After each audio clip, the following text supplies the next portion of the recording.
যোদ্ধার পথ অন্তহীন। আমি কোনোদিন পথভ্রষ্ট হব না।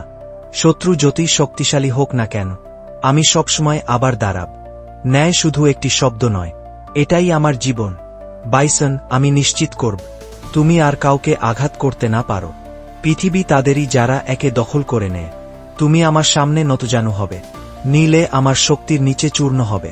আমি আমার দেশের জন্য লড়ি, আমার ভাইদের জন্য লড়ি। কেউ আমার যুদ্ধক্ষেত্র থেকে সহজে চলে যেতে পারে না।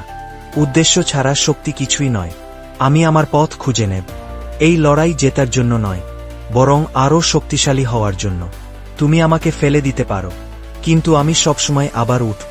তুমি প্রস্তুত তো, রিউ? এবার আমি কোনো দয়া করব না। লড়াই শুধু শক্তির ব্যাপার নয়, এটা হৃদয়েরও ব্যাপার। একটু আগুন, একটু গতি। চলো এই লড়াইটা জমিয়ে তুলি। আমাকে ভয় করো, কারণ আমি এই পৃথিবীর ভবিষ্যৎ। শক্তিই হল চূড়ান্ত সত্য, আর আমিই সবচেয়ে শক্তিশালী। আমার সামনে নত হও, নীলে আমার পদতলে পিষ্ট হবে। শুধু যোগ্যরাই আমার মুখোমুখি হতে পারে, কিন্তু কেউই টিকে থাকতে পারেনি। শক্তিই সবকিছু, আর সবই আমার দখলে। দুর্বলতা আমাকে ঘৃণিত লাগে। এখন আমার দৃষ্টির আড়াল হও।